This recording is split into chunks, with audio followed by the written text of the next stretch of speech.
have a motion to resume public session? Mr. Banowski, Mr. Reinhardt, all in favor? The vote is unanimous. We're now back in public session. Please stand for the pledge. I pledge allegiance to the flag of the United States of America, to the republic for which stands one nation, under God, indivisible, with liberty and justice for all.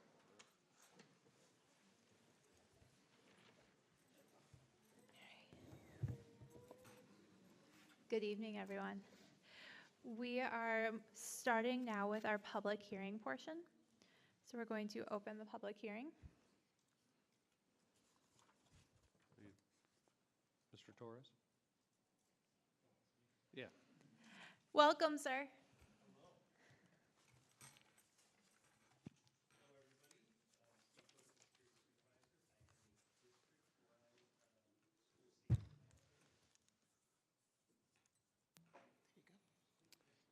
Okay.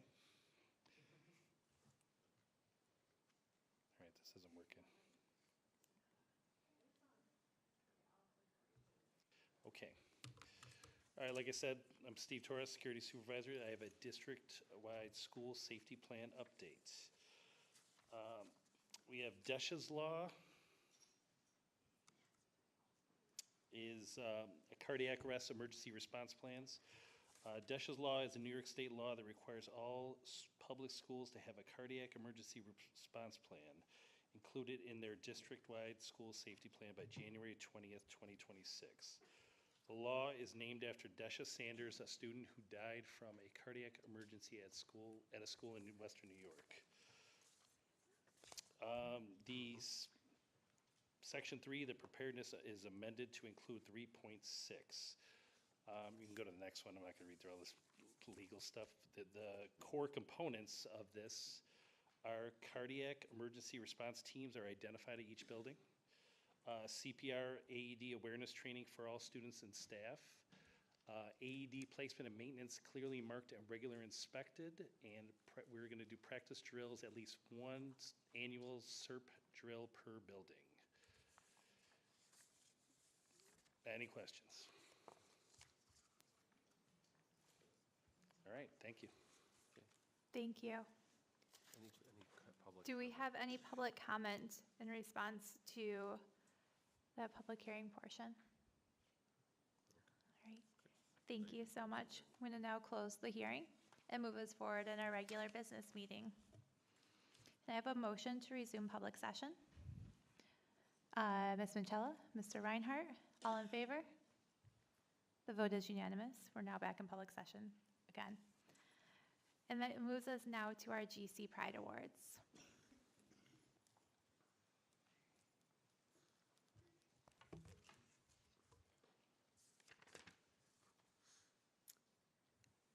Good evening, everyone.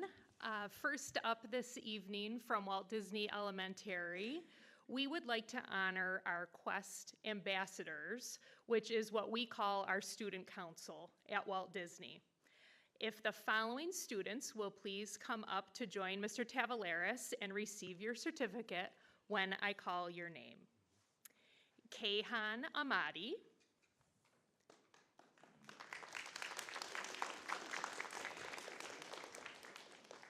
Isabella Cruz. Glory Fagan.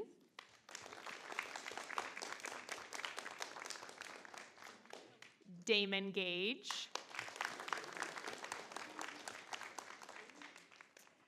Micah Johnson.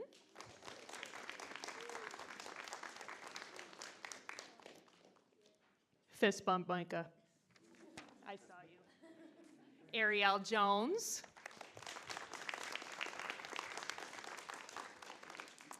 Michael Joseph.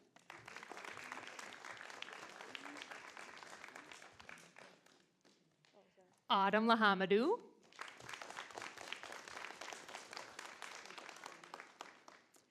Cece Mullen.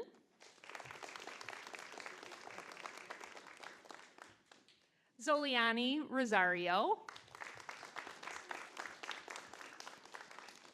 Zoliana's got a long walk over here. There you go. Christos Stiliadis. Nice job. Isabella Verona Castillo. Molly Whitwell.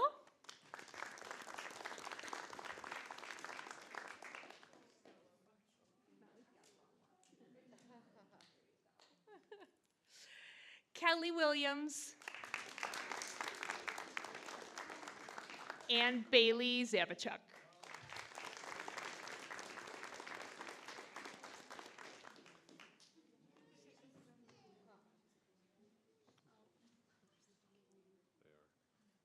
Okay, and students, we're going to ask you to stay put for just a moment.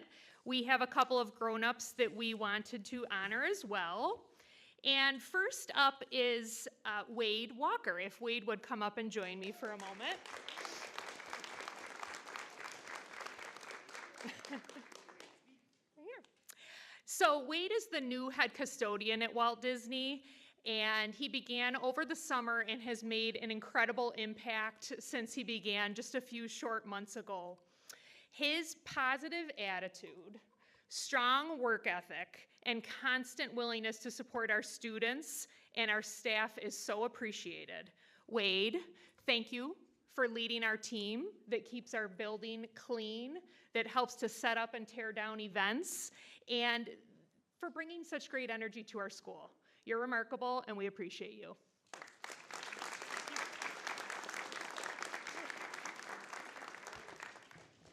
And you can, oh, yeah, well, you want your, he wants a certificate. Thanks, Mr. T.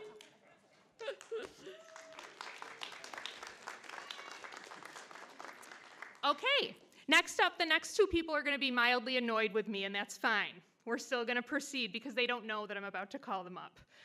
First up, I'd like to invite Katie Reinhardt to come up to join me. Mrs. Reinhardt. Katie is a longtime kindergarten teacher at Walt Disney. She's also one of our Quest ambassadors. Katie has an incredibly deep understanding of child development, and this shows every day in her lessons and in the environment that she creates in her classroom. She's also, lucky for us, very passionate about helping our school put its best foot forward at all times, and she can often be found leading or doing all these magical things behind the scenes to make events like our Family Fun Fest, our Neurodiversity Dinner, a true success. A favorite phrase that I've often heard her say to students and to colleagues when presented with an opportunity is, "Let's make that happen." And she does every day in so many ways. So Katie, thank you for all you do inside and outside the classroom. You're an incredible leader. Thank you.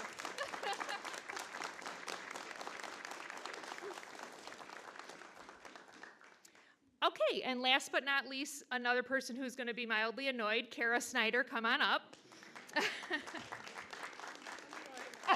See, she said she's annoyed. Okay. Kara Snyder is a second grade teacher at Walt Disney and our other Quest Ambassador advisor this year. Kara is a true change agent in all things that she lends her talents to. She creates an incredible community inside her classroom, and she makes kids believe in themselves while also holding them to super high standards every day. She's quite creative and has a great vision for what we can make our school be all together, working together. She's collaborated to bring us things like our school song last year, which you might remember, and there is a second verse for another night. And has some really cool plans in motion this year for an after-school club that's going to bring a CKLA unit to life through theater. So just an incredible person. And Kara, my sincere thanks for pouring yourself and your talents into our school and into our kids, our families, your colleagues, and our students really appreciate it. Okay?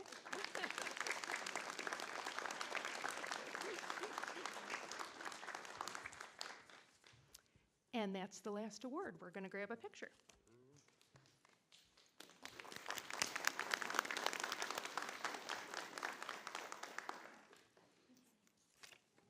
Thank you all so much for your work for your school and our community.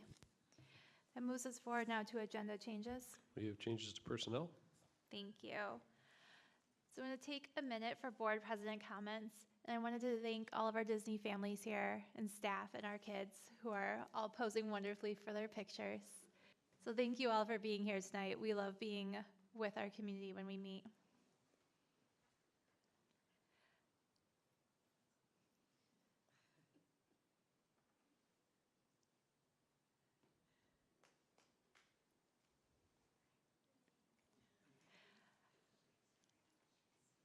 You can get up and go take the picture. It's okay. Sorry, go on over. Go ahead. Seriously, Go over. take your pictures. You guys have to smile longer.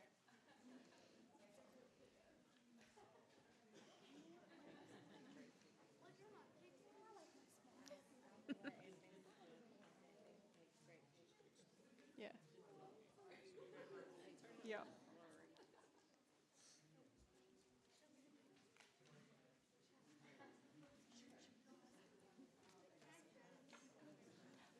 Congratulations.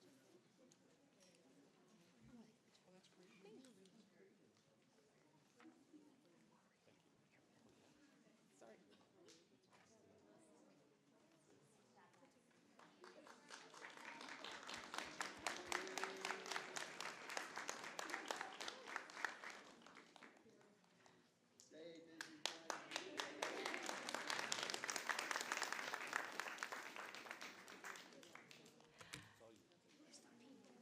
This week is American Education Week, and I wanted to take a minute to thank all of our educators that are here tonight and that show up every day to support our community, our staff, our families, and the community at large, because we're all working together to support our kids and their success, and we have so many of them here tonight to show us all that hard work. So thank you to everybody. It's also School-Related Professionals Day, so I wanted to take a minute just again to recognize all the hard work of our staff supporting our community and our kids. I had the opportunity to attend the Monroe County School Board President's meeting recently, and that's a really good opportunity as you're building your network, you're understanding your role as a leader within that school district, and how to learn what's happening in other districts and support each other in our communities. The high school did a wonderful job at the National Honor Society induction ceremony, and it's great just to see how many kids are there and how many families and staff show up to support the hard work that has been happening over years of time. And I wanted to thank the middle school staff who's working extremely hard to put together the middle school musical, Elf Jr. So if you're available, it's Thursday and Friday this week. I'll be there both days. But just seeing the excitement on my little sixth grader's face and all the other sixth, seventh, and eighth graders who are running in and out for rehearsals, and just knowing the amount of time and effort that takes for our staff and our families. So I wanted to thank everybody just for that work, because those are the things that make school real for each of us and enjoyable for each of us. So that moves us forward now to our points of interest. Does anyone have anything to share? Ms. Davis? Thanks. I was able to attend the Fall Family Festival a couple weeks ago, and it was great. Nice to see the turnout by the community, the coat drive, and how that helps our community. Able to try some great new offerings from School Nutrition, as well as see some samples of books for our put out by our literacy team at their table, and all the PTOs that were there. So it was great. So appreciate everyone who helped put that on. Thank you. Any other points of interest? Okay. Did we have any meetings that we need to report out on? Mr. Banowski?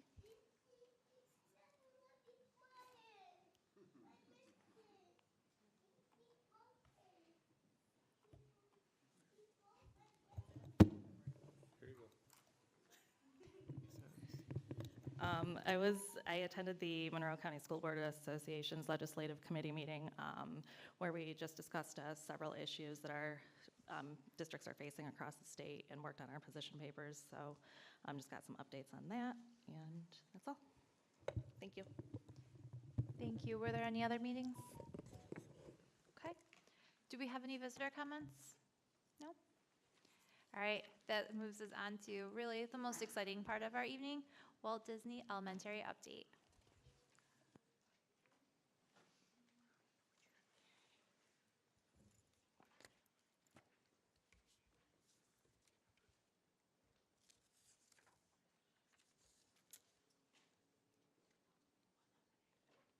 Okay. Good evening, Board President Coffey, Board of Education members, and Superintendent Daly. It is our pleasure to share an update tonight about 3 areas of focus at Walt Disney Elementary. These 3 areas of focus took shape over the summer when our school improvement team had some time together to do some planning. They align very closely with our district goals as well as our elementary program goals. And we know that our students thrive when they feel seen, when our families feel seen and valued in our school. That's priority number 1. We also know that they thrive when they have clear Tier 1 social, emotional, and behavioral supports in place within their school. That's focus number 2. And we know that they strive when they're in an environment when differences are celebrated, and that leads us to our 3rd focus area, autism and neurodiversity. When these 3 things happen, kids attend school regularly and they make academic gains. So that's what we are looking forward to sharing a little bit about with you tonight. Okay, I'm gonna start off with our first focus area, which is identity and connectedness. Although we're still very early in the year, we've got some good momentum working around this area, and I wanted to share a few highlights. To start, this is our identity project, also known as What Makes You You. These are displays that you will see all throughout our school. Every student, all 420 students and all 120 staff members, created an identity project to tell a little bit more about themselves. So if you walk through Disney, you're going to see every single important member of our school community. We believe that every single individual makes a significant impact on our school and that Disney's not the same with each and every one of them, and you see that on our walls. I do have to give credit to Dawn Fisher, who's in our school nutrition department, because we kept calling this project the Identity Project, and she was like, Erin, tell me more about it. What do you mean? What do you mean? She's like, so it's what makes you you. And I said, yes, Dawn, that would have been a much better title. So we started calling it that after Dawn clued me in on that. But these projects have created conversation, connection, opportunities for people to see differences and similarities throughout the building. They were up at parent-teacher conference time, and they'll stay up at least through, they were up at open house, and they'll stay up at least through parent-teacher conference time. So pretty cool. Feel free to come over and view them if you ever have a moment. A second area highlight having to do with connectedness is student voice and leadership. So fundamentally, we believe if you give kids a chance to share their ideas and you give them space and empower them to do so, they're usually going to come up with the best ideas in the room. And that's no offense to any grown-ups in the room, but it's true. So you met some of our Dragon Quest ambassadors who you see in several of these pictures tonight. We have 16 students who serve as leaders in that role. We had an overwhelming response, though, to the desire to be a leader at our school. Almost 50 additional students wanted that spot. So what we decided to do is, for the first time, create student members to our school improvement team. So we are going to be starting little focus groups with those 50 students to gain their ideas, and they're going to have a direct connection to our school improvement efforts. A good problem to have. Last highlight in this area, having to do with identity and connectedness, is community schools.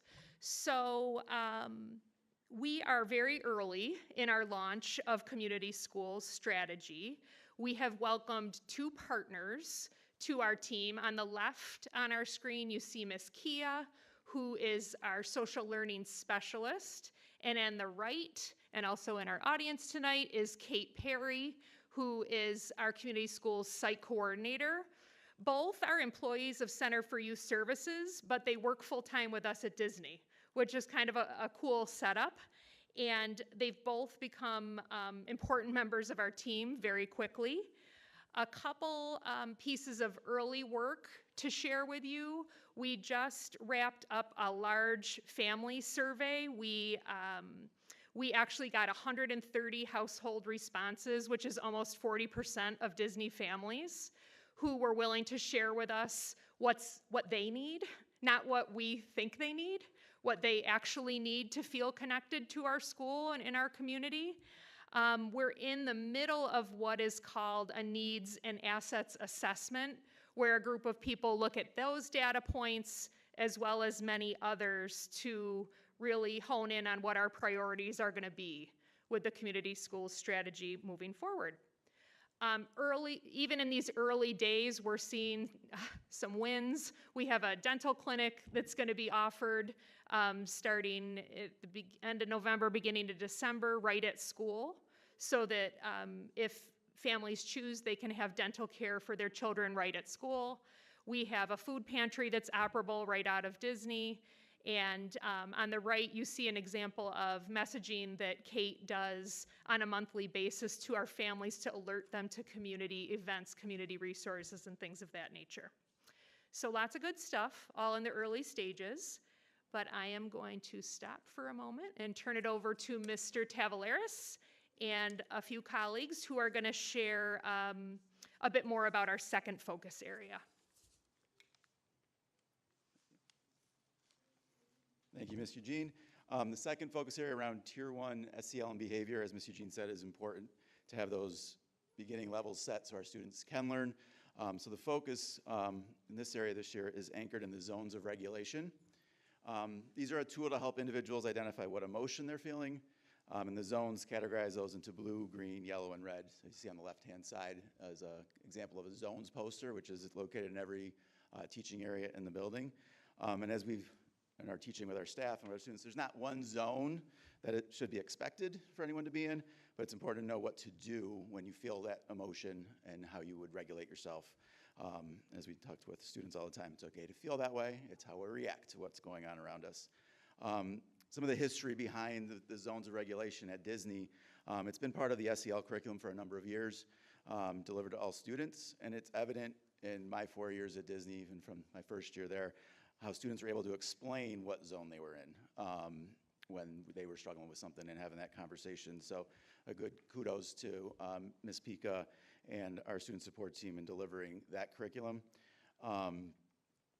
They are also used in our 611 program for a number of years and became more evident with the introduction of the sensory room a couple years ago and a zones board that was placed in the hallway. And our 6-1 students were always using the zones of regulation, that language. So we were like, how can we get this out to everyone else? Where can we set this up in the building? So last year, the focus of our learning blocks with support from the Children's Institute was front-loading the teaching of the zones and zones language to our staff. Through a series of 3 faculty meetings, teachers were introduced to the zones, the process for a zones check, and given time to explore different zones tools and what those might look like in different settings around the building and in the classrooms. This summer, work was done to create zones binders and zones toolkits for every instructional space in the building. There's an example of one that we have in the main office. It's just a number of different tools and different information more for the teachers and the students to go to and say, this is the tool I think I need to use in this moment. The zones toolkit is a series of different fidgets, different things that we kind of collected together. And again, the 2 visuals in the classroom, a zones poster, which is on the left-hand side, and zones check poster, which is in the top right, where we would ask students, pause, what emotion are you feeling? What's that signal? What's your body telling you right now? And then what zone are you in? And then what are we going to do from there? In the building this year, every week, a new zones tool is introduced on the morning announcements. A student helper helps Ms. Pika in introducing that every week. The tool of the week is introduced, and then teachers have the opportunity to incorporate that information about the tool in community circles or other times when it comes up throughout the day. And those zone tools are also highlighted and display in the hallway, dedicated to the tool of the week, which is on the right-hand side. And again, Ms. Pika and a number of students help maintain that every week and change those out. And then those new tools are added by staff to their binder, and there's Velcro things you take off and put what tool you're using. I'm in the green zone, I'm in the red zone, I'm going to use this tool. So it's new language that we're all learning in the building. All these efforts provide a consistent Tier 1 intervention for our students. Any students that do struggle with utilizing these Tier 1 tools, the goal would be then to, if we were trying these things in the classroom, if they're struggling, developing some small group time or individual time to create a more personalized toolkit for each student. And just the past couple days having that work with students, I have to restock my own toolkit in the office because someone really liked that tool and it went back to the classroom with them. But these toolkits can be used by anyone working with the student to help co-regulate with them by reminding them of the tools they identified that would best help them. And a number of our students, a small handful, already have their own toolkits that we're developing this year. So it's a nice tiered approach that we now have set up. At this time, I'd like to introduce Ms. McSteves. She's going to talk about, in addition to our zones classrooms, our hallways are part of this work with our regulation stations.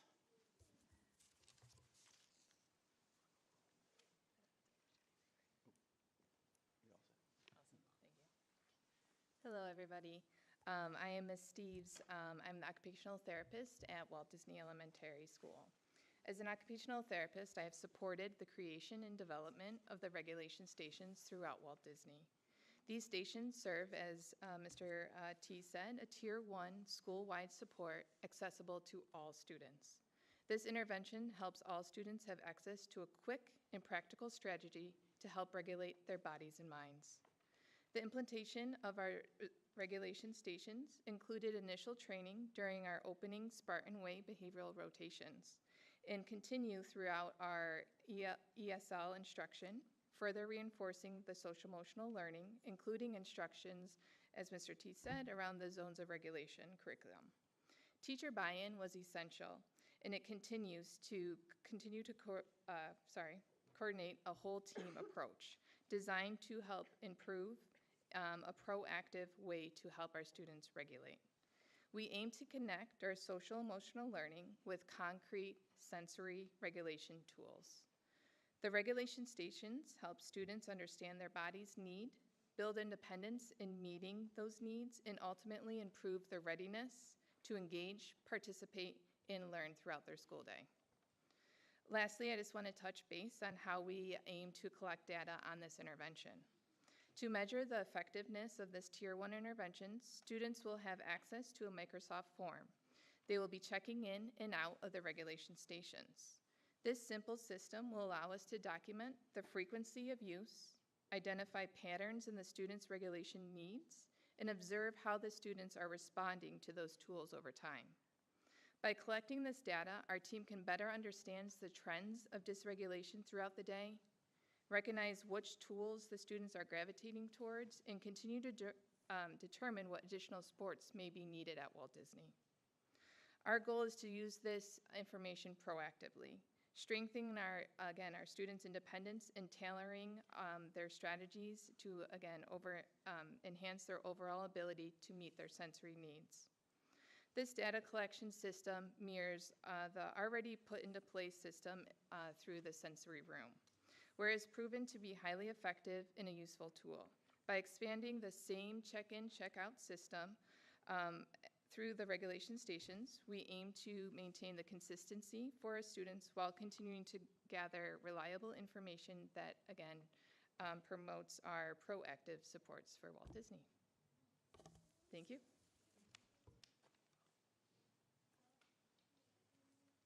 At this time, I'd like to invite Ms. McCumber, one of our fourth grade teachers and grade level leader, to share how the zones of regulation are utilized in a classroom setting.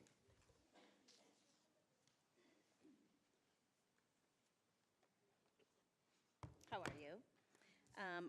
Like she said, or he said, I'm Mrs. McCumber, fourth grade teacher at Walt Disney, and I'll show you how we implement the zones of regulation within the classroom. At the beginning of the year, we introduced our zones toolbox. Every classroom is equipped with one of these, and we took some time to go over with the students what the tools were, how to appropriately use them to kind of regulate their feelings and emotions and get them back into a place that they felt that they were able to sit, listen, and learn. So this is available in every fourth grade classroom. Another thing, if the zones toolbox didn't work, is students have access to the sensory pathway that Ms. Steves was just talking about. What they do is they put on one of these movement break passes, and that makes them identifiable to any adult in the building, what they're doing, what their purpose in the hallway is. The other one goes on their desk so the teacher can see where they are. If timing is a problem or an issue and we need students to be back in a timely manner, we also have timers available that we show them how to use, set it up for 3, 5 minutes, whatever they might need. They go use the sensory movement pathway, come back to the classroom. One final thing, or actually this is just an example of our tool of the week. It is introduced during our morning announcements, but every teacher gets one in their classroom. There's the little Velcro tab that goes into our binder, and teachers generally take a few minutes at the beginning of every week in their morning meetings to talk about the new tool for the week, so they're familiar with it and know where to access it. In the higher grades, 4th grade, I know we use this quite a bit. If students are still having a difficult time regulating themselves, we have something called the Think Sheet. The Think Sheet just gives 4th graders a moment to reflect on their actions. What happened from my point of view? What was the impact that it had on my classmates or my teachers or others around me? And the last thing was, what can I do different the next time? So generally, when we give this to a 4th grade student, they fill it out, we pull them aside, we conference with them for a couple of minutes. We sign it, the student signs it. Generally, send it home to the parents so the parents can take a look at it, review it, ask us any questions. So we're just really giving all of our 4th graders and all of the students in the building a really great variety of ways to regulate their feelings and emotions.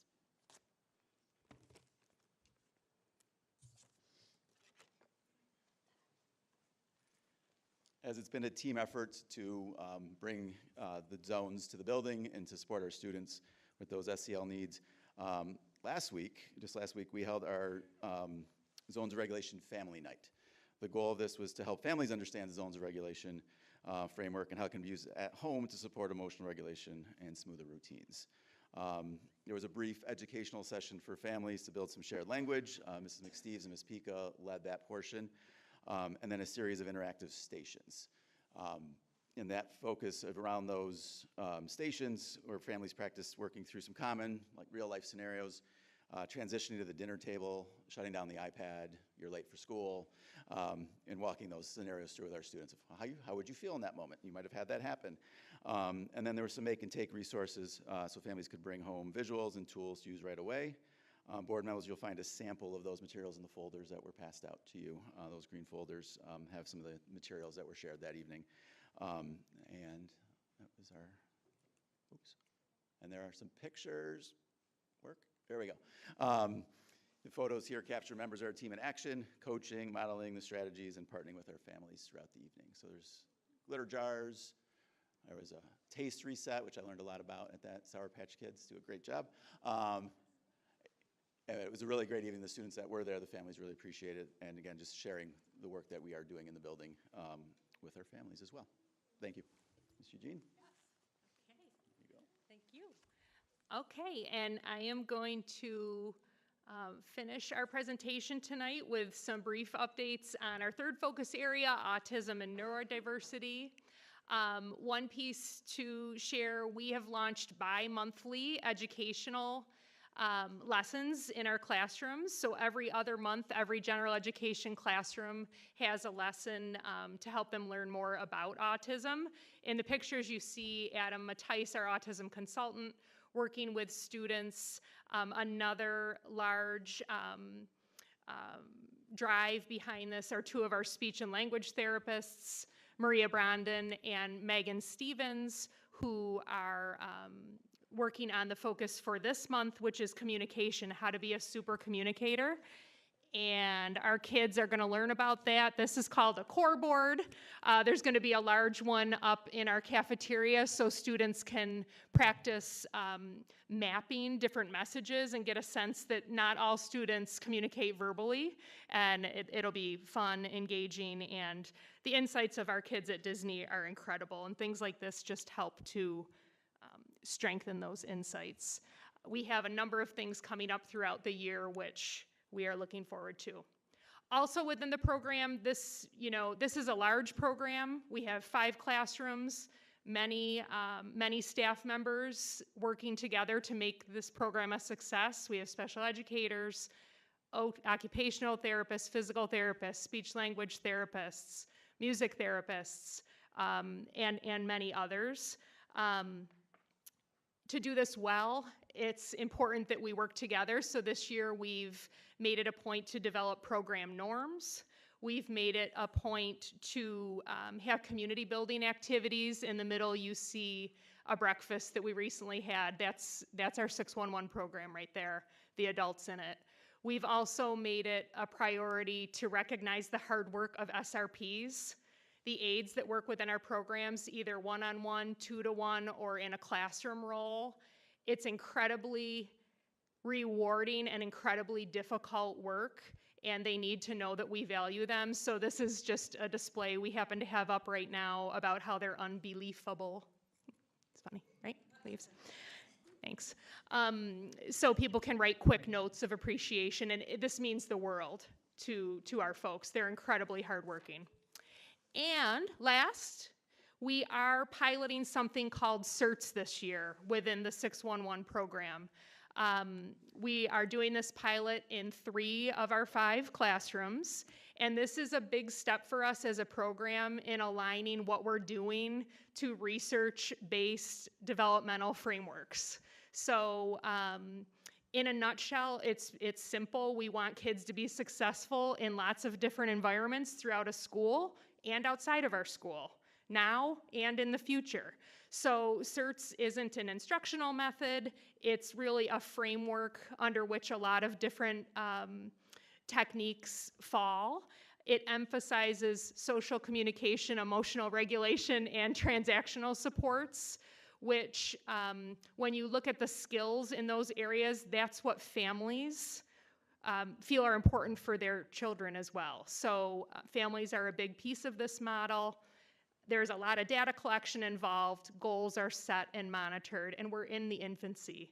But I wanted to just share that small bit with you because we look forward to sharing in the next year or so a lot more about CERTS because we do think it's going to be a game changer within our program. So that is what we have for you, but we would be happy to answer any questions that you might have or any comments. Thank you guys so much. Do you guys have any questions or comments? Well done. I really appreciate you just sharing a little bit about the data collection around the Tier 1 interventions, because that's always an area of how do we gather that information to move forward. So thank you for really clearing that. It was appreciated. And guys, those of you that are still here, do you want to hold your posters up again? I keep staring at them. So some of our student leaders had these wonderful posters that they shared with us about things that are important to them at their school. And I just wanted to thank you guys again for sharing all your work with us today. And thank you, families and staff, for being here too and supporting all of our kids. I'm wondering if when we're done, if any families feel the need to go home for the night, you are more than welcome to, because your kids have been amazing sitting here. You do not have to in any way, but just knowing that it is okay when Miss Eugene is done. We really appreciate all your time so much, guys. Thank you. You guys did great. We'll see you tomorrow. Thank you very much. We'll see you tomorrow, okay? Thank you. You did a great job. We'll see you all tomorrow. Positive, sorry. Thank you.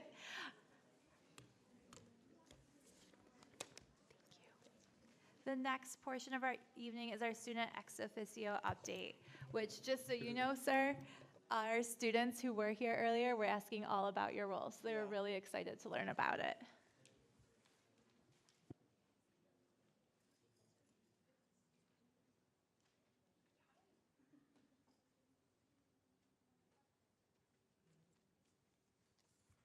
Hi, I'm Keandre, the student board representative.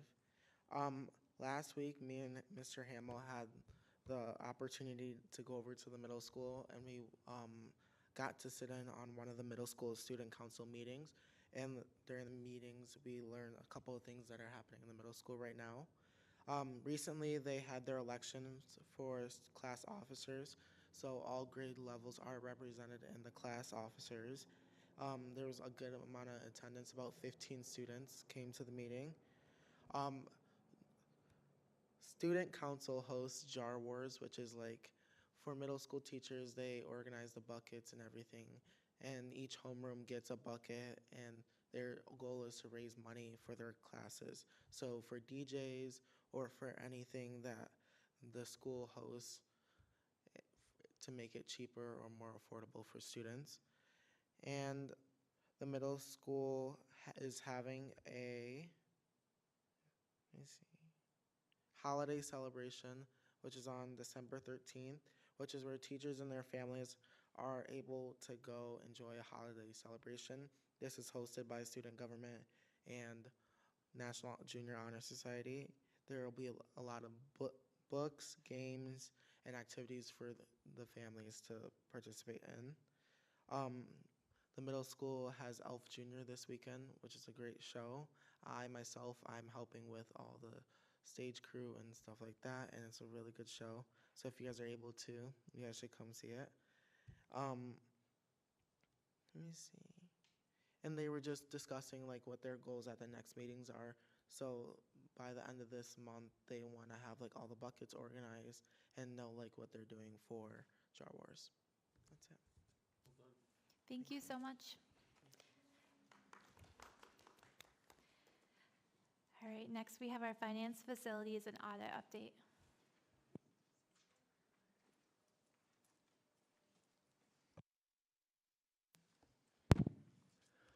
Good evening, Superintendent Daley, President Coffey, and the Board of Education. Thank you for having me. I'm Dr. Mitch Ball, the Deputy Superintendent, and I'm here to give an update on the Finance, Facility, and Audit Committee. It's always fun to follow all the students. That's the very exciting part of the evening. Now you get to hear about audits. So maybe not quite as interesting, but still important. So the first quarter claims audit, Mrs. Lori Miller is our claims auditor. She comes in on an annual basis to give an update on how things are going. And so she did that, sharing that recently claims audits have been done, as in terms of claims in general, claims have been done properly. Those are our purchases, and found no substantive issues over the last year. In terms of the independent audit, Mrs. Sanford, our Director of Finance, talked a little bit about the board-approved audit and noted that some delays from the federal government have now been resolved. In terms of finance, we talked a little bit about the long-range planning effort. We'll be sharing more about that in a couple of minutes. Talked about the accounts payable position and the need to hire. Interviews have occurred for that position, and we will be looking to fill that soon. Clean energy credits, Mrs. Sanford talked about credits that the district is due through the electric bus initiative and how we are progressing in receiving those credits. In terms of facilities, we talked about the 2026 building condition survey. Every 5 years, we're required to do a building condition survey to look at all of our facilities from top to bottom. We're due up in 2026, so talked a little bit about the request for proposal process and the eventual plan to select an architect to do that work. In terms of safety and security, we updated on the CLAC and PA updates. The middle school is now complete, and they're in the final phases of closing out that project. They have already started wiring at the high school, and the intention is to be done here in this building by the end of June. In terms of the electronic door locks, just shared that we've already fully phased in our elementary schools, and we're now moving on to the middle school and high school. The middle school door locks are in, and the installation will begin relatively shortly. In terms of HVAC, heating and air conditioning maintenance, shared that we're exploring a maintenance agreement due to some staff retirement and a need to have very highly skilled individuals doing work that is continuously getting more complex in terms of the controls and how heating and air conditioning systems work. We talked about some maintenance storage items, exploring how and if we can add some facility storage at our elementary buildings because we're continuing to reduce space that's used for storage of maintenance equipment in order to adequately program for our students. We talked about EV charging and shared the plan to continue to install EV charging stations in locations where construction is occurring through the use of grant funding and NYSERDA. We talked about the Building Brighter Futures project and shared some updates, including details on the athletic fields and our plan to have a usage and rental plan in place before the end of this year. We also talked about the new middle school music area and construction at Florence Brasser. In terms of the Future Ready project, we updated the committee on the progress of bid submissions. That project was bid out, and on the agenda for tonight would be options for approving those contracts. We talked about ongoing phases of new field development and also noted that we're on track and progressing well across all phases of the project. With us tonight are our architects and construction managers, and they will share more as well. And then we talked about some other things relating to our cheer program and some other events going on in the district and talked a little bit about that. Are there any questions? Okay, with that, I'm going to do a quick introduction. Here we have with us Leadership Solutions Advisors.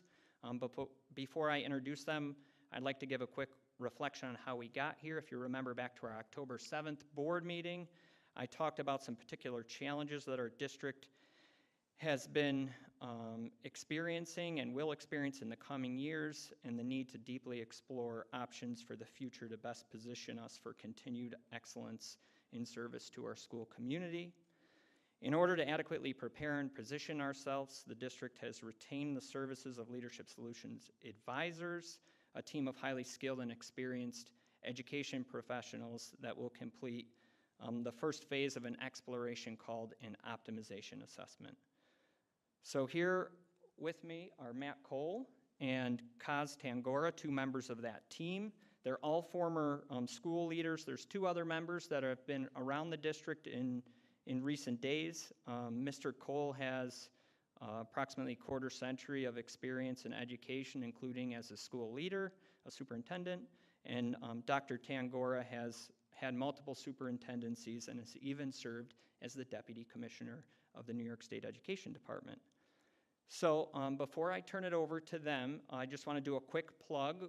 We now have a website up and running that talks specifically about the comprehensive long-range planning effort, and that is www.gateschili.org/long-range planning. There will also be a link, it's up there on the screen, if you want to refer to that if you have any additional things that you want to explore relating to this effort. So with that, I'll turn it over to these gentlemen. Thank you so much for being here tonight. There you go. Pass the baton. Thank you. Thanks for having us. We're really, really impressed already. We've been here a couple weeks, excited, celebrating everybody, but I guess I would really just display like what you just saw, the strength-based, growth-minded approach that is in Disney, that is, what's good for some is good for all, essentially, as I've put a lot of summary on what you do. That's really what we're about, and that's really what our process that we're here to share a little bit more with you is about, is you all have the answers to what's next, the answers to where you're headed, the answers to what are the pain points and how do we resolve those, are all out there sitting with your staff, sitting with your students, sitting with your parents, your community, with you, right? And we've learned through our experience to put together a process that helps just facilitate that bubbling up. And as that bubbles up over the next 6 months, how do we then bring some expertise from our experience as well as the answers that you have in there and try to package them for you to have some choices and clarify some pathways to move forward. And so that's the biggest piece. We were asked to have about no more than 15 minutes, which I got very clear and crisp. The package that you have is longer than that, so we're not going to go through every single thing, but Again, all, myself as well as our colleagues, we're all former educators, teachers, principals, superintendents, district superintendents. So any board meeting, we're okay answering any question at any time about anything. And moving forward, as you talk with people in the community, like, we will sit down and talk with anybody. We've got nothing to hide. We're here to support you. And so anybody that needs a voice and needs to share like a thought about anything around the law, we'll make time as we're here over the next 6 months to sit down with anybody, any small group, any individual, and just listen to what they have to say. That's all part of our process. So where we try to structure the kickoff is just around these 5 Ps and our purpose. And to be as clear as possible in our proposal, in the work with your leadership team, right, clarifying that research question around how do you have optimal configuration of your school facilities to provide the best possible educational experiences, to maximize organizational capacity, and then finally to lead financial sustainability. As we moved around and started to meet your leaders, some of your staff, you know, we try to summarize that to say, again, from our lived experience as school leaders, we always start with educational experiences. What are you trying to accomplish for the kids here? What are you trying to do with your staff, right? From there, then, how do you reposition organizational assets and resources to build the capacity to meet those needs for your educational experience? And then finally, yes, important, but finally, how do you then make sure it's financially sustainable over time? I would say in general, we've done a couple days of tours, and we also had a number of meetings with folks last week in the different groups that we do. You are doing more things right here than not. And I think you know that, but I know it's also nice to have some outsiders who get to visit lots of different schools and do this, both in our experience, come and really be very direct and blunt to say, we got a lot of things going right here. You really do. Not perfect, so if anybody at home or staff see this and they say, well, what about the space thing? What about this? Yes, there are things that we are going to work with you and your folks to the pain points, the pinch points to iron out. But on the whole, even as exemplified with this board meeting, these board meetings that you just did don't happen everywhere. It's really amazing. It was powerful. It was empowering. You're celebrating students, right, staff. It's really, really nice to see. And I can just tell you, it's not happening everywhere. There's 700 plus school districts in the state. And from our travels and journeys, we can say, like, you got something going right here. And so continue to do that, and we're here to help you move forward with that. I guess that's where you hear our passion, right? I mean, it hopefully comes across as like we really are educators. We appreciate the hard work that folks are doing. As Dr. Ball mentioned, there are a couple other members of our team that roll through here. We all each specialize in some different parts of the game, but I'm the maitre d'. I try to make sure everything's moving and the process keeps moving and I keep my retired colleagues in line. Not that they're, you know, too over the top, but they're retired. That's why a few of them aren't here tonight, because they're like, yeah, we got to go to a board meeting. They're like, are you sure I got to go to the board meeting? I was like, no, I got it for you, right? And so all being retired superintendents at some point in their journey, Scott Bishop being a district superintendent, retired as well. And as you heard, he does not like us to say this, but our colleague Cosmo even spent some time at the Department of Education, New York State, as a senior deputy commissioner. So it's not about us, but we know you need to hear some of those things, that we're educators, and you know, we get how schools work. And part of our process too is to make sure that we visit your buildings and talk with your people, because every building is a different culture. There's stuff that you just don't pick up from spreadsheets and maps, right, as you're thinking about where are we going and what you're trying to do. And so really appreciate meeting with people, hearing from people, thinking with people, and that is built into our process. That from launching, I'm going to let you watch that on your own time, but I encourage you, there is a link in your package there of somewhere it is, that we are going to make sure that we uncover, we call it care fronting the brutal facts, right? So yeah, we're going to have to deal with some things that start to bubble up.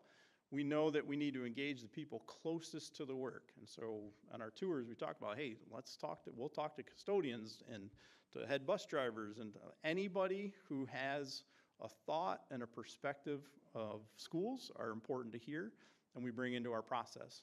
And we try to make sure that we have this community-informed path that we'll talk a little bit more about. And so again, phase one here, is roughly going to run through April.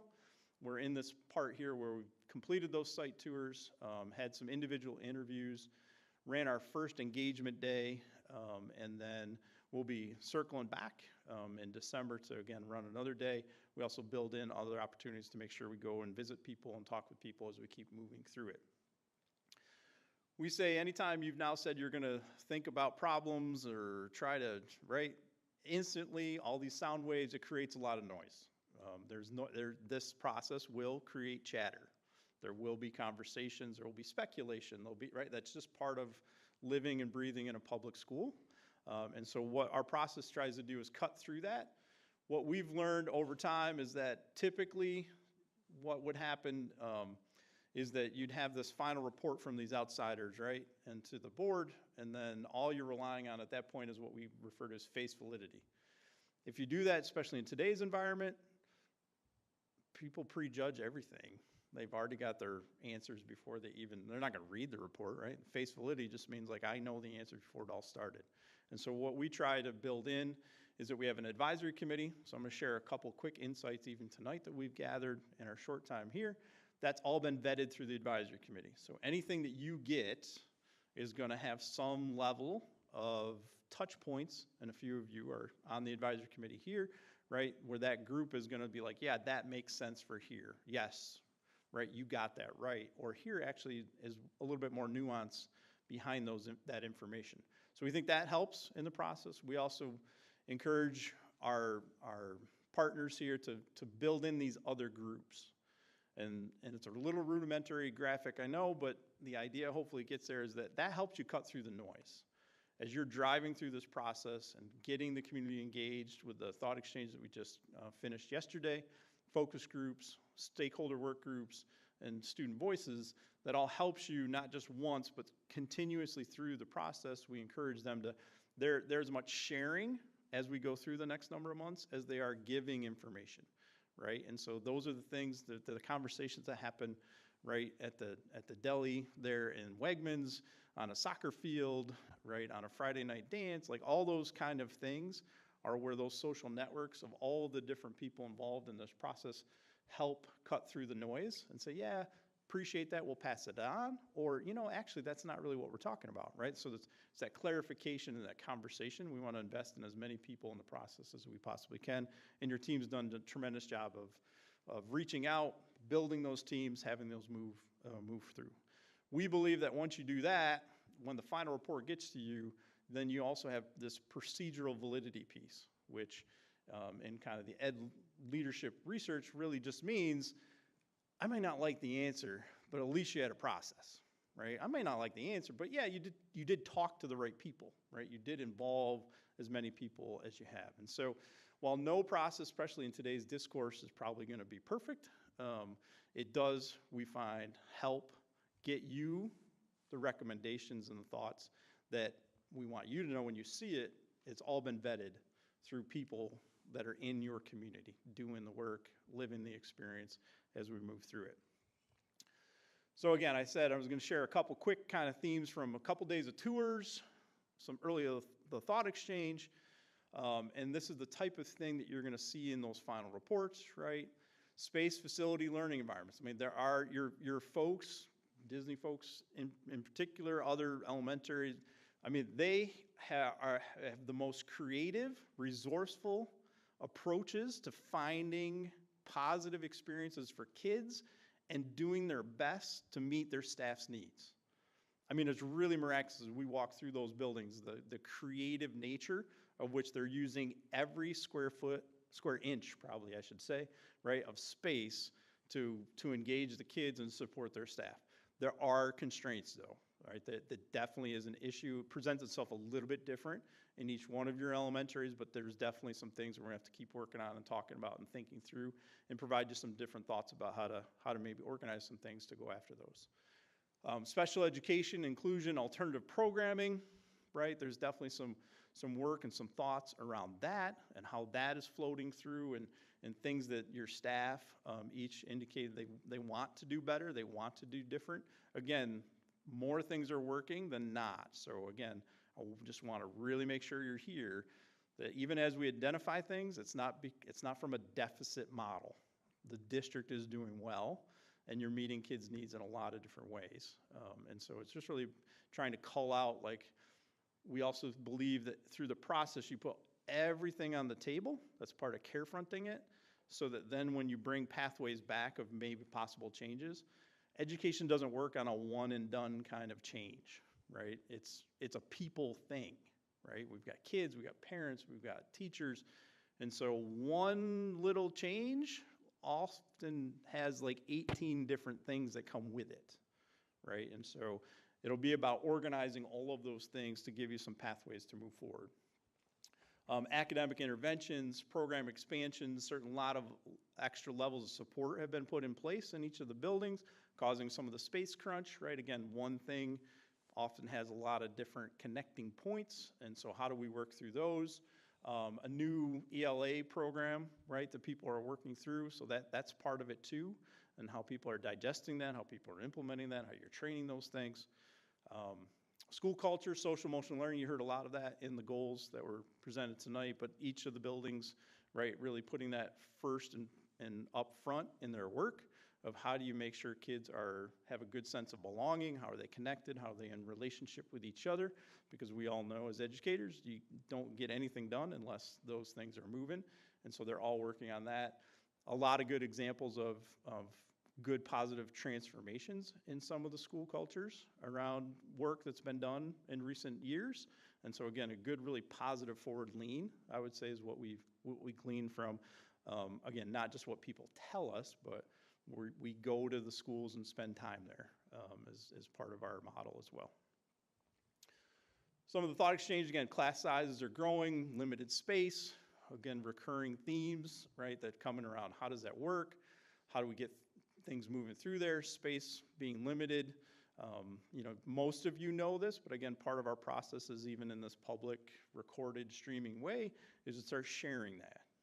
Some of what we heard and some of what we discussed is, a lot of people know it, but maybe not everybody. And so part of the process over the next 6 months is going to be able to provide you a single set of information that everybody can work from as they think of where we're trying to head as we move forward. Again, leading the way in terms of work done for equitable systems. I'm even just in some of those examples while we travel and do some of this work in other schools, instantly I'm saying, hey, yeah, you gotta call them up. You gotta go see how they're doing the sensory in the hallways. I've done that probably twice in the last 2 weeks since visiting Disney alone. And again, it's not just Disney, but they were here tonight, so they're fresh in my mind, making the connection and celebrating your leaders that are here. So there's a lot of really good things, again, that you will build on, and certainly other schools can learn from as they go through this. And I would agree, this comes from the thought exchange, right? Uniquely positioned to be in a really good spot moving forward. So the strategic planning process, again, is building off of a number of good work. We do work in a number of districts. And so actually just even driving through here, looking at beautiful spaces, engaging in beautiful spaces. Again, not everything is perfect and work still needs to be done. At the same time, you're operating from a position of strength. Like you've done a lot of really smart, this doesn't happen overnight. It takes a lot of long-term planning, building momentum, and it's very clear that you have that, and we're really excited about being involved with that. So last is just to clarify the product that you're gonna receive is we will work through this process of engaging all those people. We will then start formulating different potential options. There's 4 on the screen. 4 is not a magic number. There might be 5. There might be 15. All right, we'll move through the process, but we're going to lay them out, and they're going to be bundled in again 2 or 3 or 4 things that once you start pulling at one thread, it also will mean a couple other things have to happen. Right, so we call them pathways and options around. Like, all right, well, it might be moving this grade level to here. Maybe that then means this program has to be there. Right, like if there's no one clean thing, it's a big complex process and system, and so it'll have bundled in it, this is what it does. And we'll look at each one of those and let you know, because any kind of change, even an option that says stay the same, we're going to do. So you always have one option is like do nothing, and we'll work through with people and with this of strengths, weaknesses, opportunities, and threats. Do a simple high-level SWOT analysis of What would that look like if you do nothing? What would it look like if you do this? What would it look like if you do that? So you have a range of information that you have. And the SWOT analysis will also be done with those different groups. So again, it won't just be outsiders' thoughts. We're going to work through those stakeholder groups, through the advisory committee, so they will all be able to put their thoughts on it. So when you get that product, again, it's not just outsiders coming in and looking at it, it's your people also as we facilitate the process when we move through it. We'll also then rank those on a very high level in phase one. Our goal with phase one is to look at a bunch of options and just get directionally where you think you should then do more research. Instead of researching everything to the nth degree, it's finding a couple of those pathways and researching those a bit more to get to the details. And so this scale just helps us kind of get that direction, which is saying from the 3 categories of educational experience, organizational capacity, and financial sustainability, how do those group of changes in an option or a pathway, is it improbable to probable that it'll make a positive difference? And so we have a process that then looks at each one of those, ranks each one of those, and eventually puts some metrics to that so that you have some scoring that goes on so that you can then move into further phase 2 with us or with other groups that then looks a little bit deeper in it. And so we end with the last P of just partnership. We hope that you hear it even in my presentation. We hope that people will share that. As we come in, we're committed and vested partners with you. We want to be an extension to give capacity to your leadership team. They all are doing, great and heavy and serious work on a daily basis. This stuff is important, but also can become extra. And so we try to provide extra capacity where we're working in partnership with them to move things forward. We've sat in your seats and leadership seats, right, and gotten reports that didn't land right. And so we work really hard to make sure we are rendering ourselves relevant at every moment in time to be learning, to be sharing, to be giving, because we're all retired. We don't need to do this. We do it because we want to help you. We want to help kids. We want to give back. We want to be involved, not because we want to travel across the state and, all those kind of things. Like we've done it, and as you see, a few of my members are like, do I have to go to that board meeting? I'm like, no, you don't, right? So, but they love the work. They love being with the kids. So with that being said, I didn't time myself, but hopefully I'm close. Mr. Daly, probably not. No, all right. Any questions or anything I can answer? We appreciate the effort. Do you guys have any questions, comments? Thank you very much. Yeah. Thank you Thank guys you. for being here and for your It's work great. so far. Appreciate it. Appreciate it. All right, gentlemen, we have our capital project update.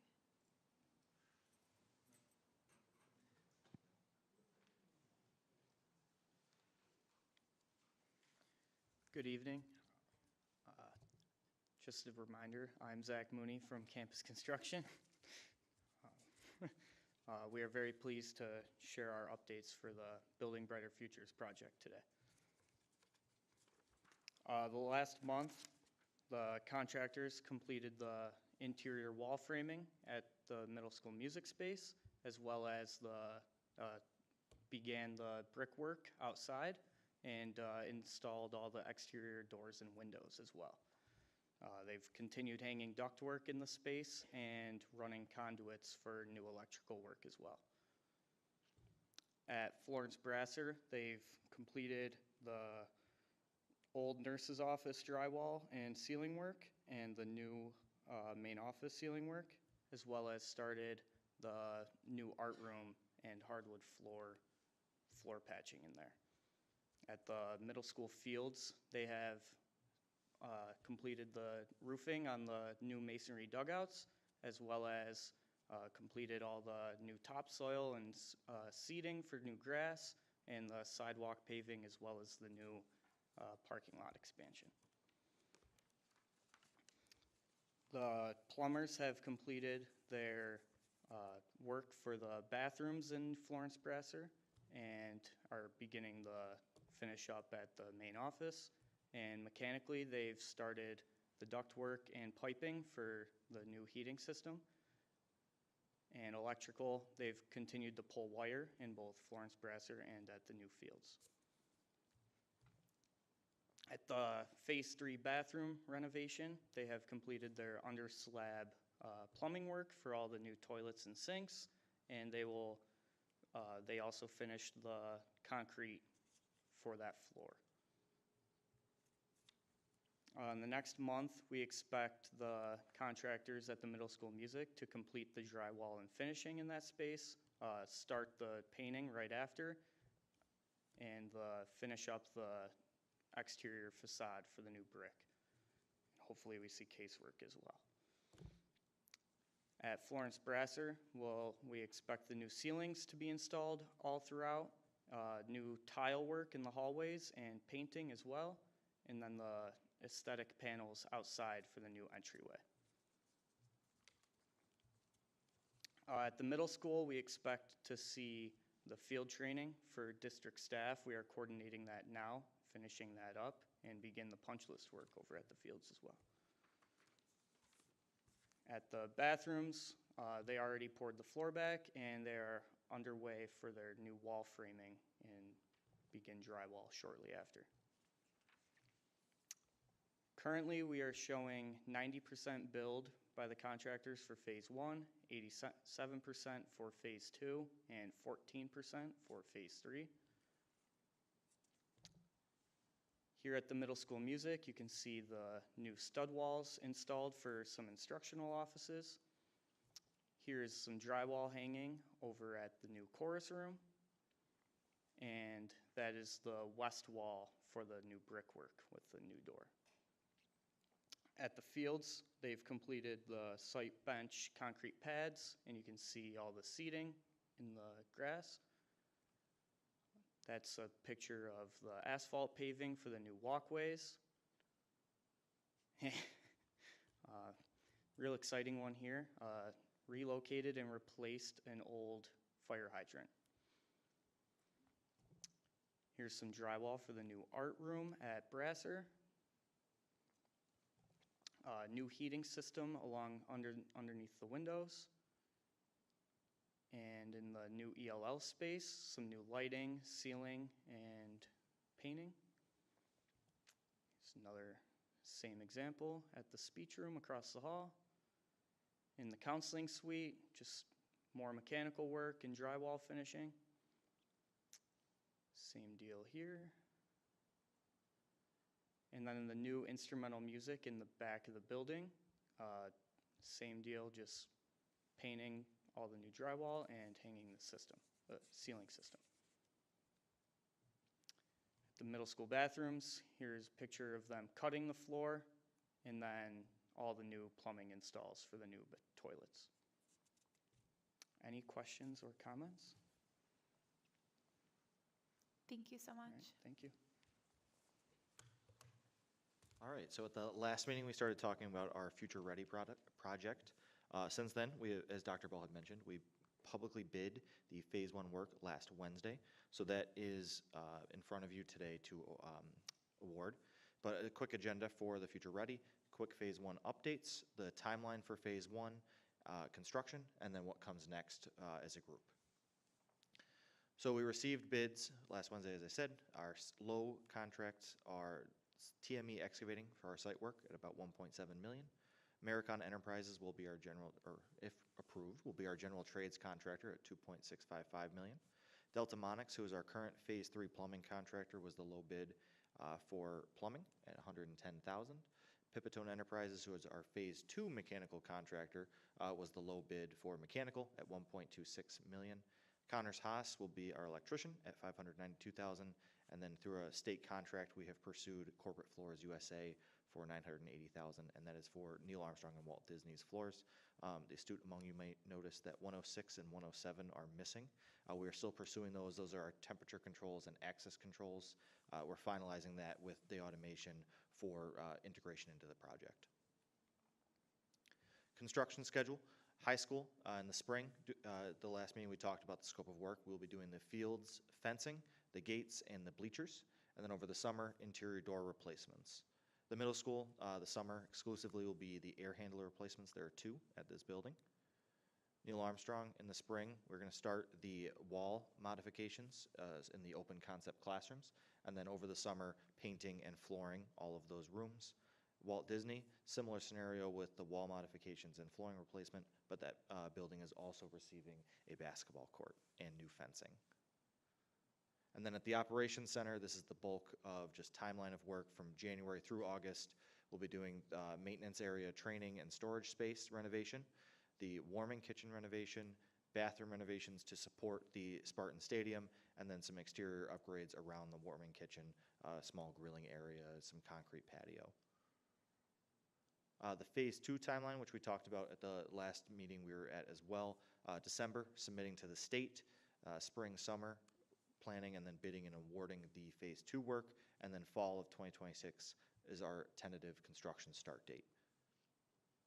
And then this is a 4-phase project, as we've talked about before.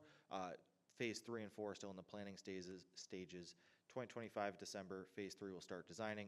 1 year later, that will be submitted to the state. And then due to some aid, MCA resets and things that we can go to at another time, Phase 4 will start design in April of 2028 and go into the state April 2029.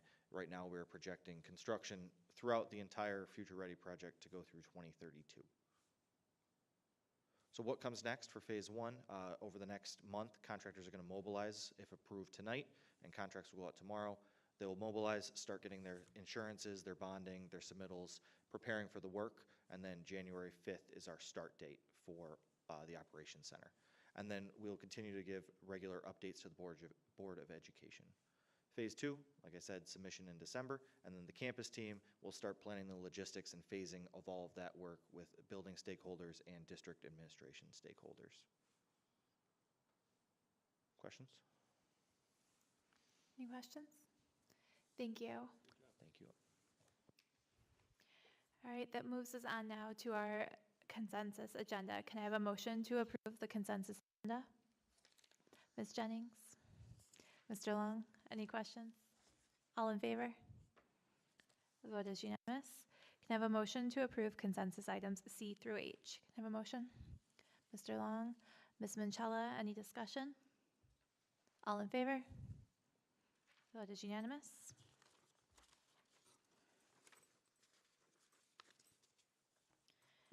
That moves us on now to our action items.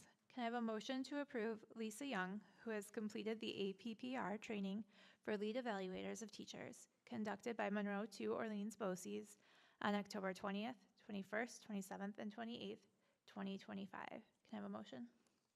Ms. Jennings, Ms. Davis, any discussion? All in favor? The vote is unanimous. Be it resolved that the board approves the following tenure appointment at the November 18th, 2025 meeting as recommended by the superintendent of schools, Jasmine Torres, in the tenure area of speech language pathologist. Can I have a motion? Mr. Long, Mr. Reinhardt, any discussion? All in favor? The vote is unanimous. Can I have a motion to approve entering into contracts for the 2025 Capital Improvement Project Phase 1 for responsible low bidders? Can I have a motion? Ms. Jennings, Mr. Banowski, any discussion? All in favor? The vote is unanimous. That moves us on now to our superintendent comments. Well, I want to start off by thanking each of the teachers, staff members, administration, and members of the transportation, security, nutritional services, communications, and facilities teams for implementing our emergency plans yesterday with fidelity. Yesterday morning, we unexpectedly had to evacuate Paul Road Elementary and transport students and staff to the high school for a carbon monoxide leak. Each person contributed to keeping our students' needs first and making a unique situation just another day at school. We had a great team of professionals that really showed up for our kids yesterday. I also want to remind everyone that we will be closed for Thanksgiving recess beginning next Wednesday, November 26th through Friday, November 28th. We'll be back in session on Monday, December 1st. As you've heard a couple times tonight, everyone's excited. This week, make sure you get to attend one of the middle school's performance of Elf Jr. Showtimes are Thursday and Friday at 7 at the Gates Charlie Performing Arts Center. Tickets are $10 and on sale now at gatescharlie.org/tickets.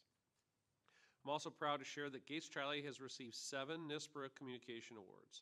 This year's honors include 5 awards of excellence, which is the highest honor, for our brand new district website, our print district newsletter, and 3 writing features, including an article about literacy that appeared in a statewide publication. These results reflect our commitment to clear, timely, and authentic communication that supports student learning and family engagement. And last week, our community came together to harvest health and wellness at our annual Fall Family Fest. Hundreds of families and community members came out to the Spartan Field House for this event centered on wellness and connection. The night was filled with food, fun, games, crafts, performances, and more. Thank you to everyone who attended and those on planning committee for making this event happen. And save the date for another night of laughs and fun in our Spartan Field House as the Gates Charlie Education Foundation welcomes back the Harlem Wizards. They will play against the GC faculty, staff, and administration all-stars on Friday, January 16th at 7 p.m. Look out for more information in our December e-newsletter. We'll once again be seeking budget ambassadors from our community. This is a great opportunity to dive into the district's budget and understand more about how we fund our operations. No experience is necessary, but ambassadors must be residents of our district. A maximum of 15 ambassadors will be accepted into the program on a first-come, first-served basis. This year's meeting dates are Monday, March 9th at 6 p.m., Monday, March 16th at 6 p.m., and Thursday, April 2nd at 6 p.m. To apply to participate in this program, complete the form at gatescharlie.org/budgetambassador by Friday, January 9th, 2026 at 5 p.m. I also want to thank the numerous staff, students, and parents and guardians and community members that have already volunteered to participate in our long-range planning process. As you heard from our educational partners tonight, this will help us focus our path forward to continuous growth for years to come. I'd also like to thank board members, Mrs. Serbanovsky, Mrs. Davis, Mrs. Littlewood, and Dr. Richards for attending many, many sessions to learn about how to continue to make Gates Charlie the place to be for all our Spartans at the NISBA convention. Your dedication is appreciated, and taking time out to continue to learn to make GC better is much appreciated. And finally, a big thanks to the backbone of our district, our school-related professionals. SRPs were honored today during School-Related Professionals Day for their outstanding contributions to the school district. We are so glad you chose GC to make your impact and continue to make your home. That is my report, Mrs. Coffey. Thank you, sir. At that, I'm going to ask for a motion to adjourn our meeting. Ms. Jennings, Ms. Davis, any discussion? All in favor? Vote is unanimous. Our meeting is adjourned. Thank you.